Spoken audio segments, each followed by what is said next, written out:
Good morning সবাইকে। সকাল সকাল রান্নাঘরে চলে এসেছি, আর কিছু খেতে ইচ্ছে হচ্ছিল।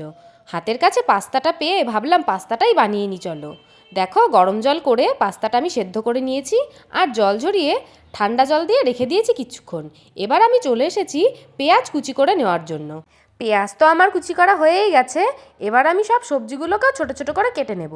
সবজিগুলোকে কাটতে কাটতে চলো আমি আমার প্রিয় কিছু দিদিভাইদের নাম তোমাদের সাথে শেয়ার করি। মিতা দিদিভাই আমাকে কমেন্ট করেছে যে তোমার কথাগুলো শুনতে খুব ভালো লাগে, আর তোমার ড্রেসগুলোও খুব সুন্দর। থ্যাংক ইউ সো মাচ দিদিভাই। লাবণী দিদিভাই আমাকে কমেন্ট করেছে যে আমি বাংলাদেশ থেকে তোমার ভিডিওগুলো দেখি, তোমার প্রত্যেকটা ভিডিও আমার খুব ভালো লাগে। থ্যাংক ইউ সো মাচ দিদিভাই। প্রিয়াঙ্কা নাথ দিদিভাই নাগাল্যান্ড কৈমা থেকে আমাকে কমেন্ট করেছে যে বিশ্বাস করো দিদি, তোমার ভিডিও দেখার পর থেকে আমি শুধু তোমার ভয়েসের জন্যই তোমার ভিডিও দেখি, খুব ভালো লাগে আমার। থ্যাংক ইউ সো মাচ দিদিভাই এত সুন্দর একটা কমেন্ট করার জন্য। মুশফিকা খান আমাকে কমেন্ট করেছে যে তুমি কি আমাকে পছন্দ করো না? আমার নামটা কোনো দিনই তুমি নাও না। রোজ তোমার ভিডিও দেখি আর ভাবি হয়তো তুমি আমার নামটা নেবে, বাট তুমি কোনো দিনই নাও না। এই তো আজকেই তো তোমার নামটা নিয়ে নিলাম বুনু, মন খারাপ করে না।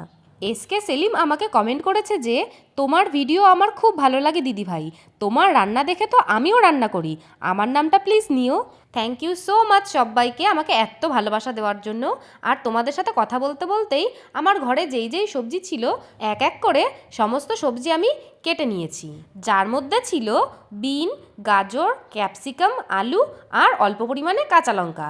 এবার দেখো, আমি কড়াই গরম করে বেশ কিছুটা তেল দিয়ে 4টে ডিম দিয়ে অল্প পরিমাণে লবণ দিয়ে নেড়ে চেড়ে আমি ভুজিয়া বানিয়ে নিচ্ছি। ডিম ভুজিয়া তো আমার হয়েই গেছে। এবার আমি এটাকে তুলে রেখে এই কড়াইতেই আরও কিছু পরিমাণ তেল দিয়ে আলু আর গাজর নুন আর হলুদ দিয়ে ভেজে নিচ্ছি। এরপর এটাকে তুলে রেখে আমি বিনগুলোকেও ভেজে নিচ্ছি আলাদাভাবে।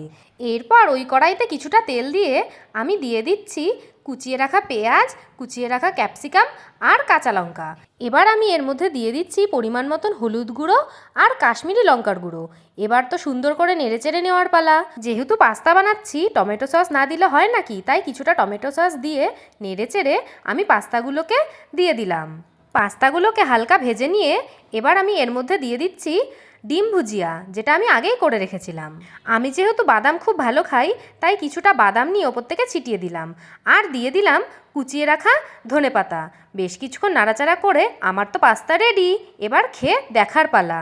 পাস্তা খেতে তো দুর্দান্ত হয়েছিল। আজকের মতন এইটুকুই, চলে আসবো নতুন কোনো ভিডিও নিয়ে। টাটা।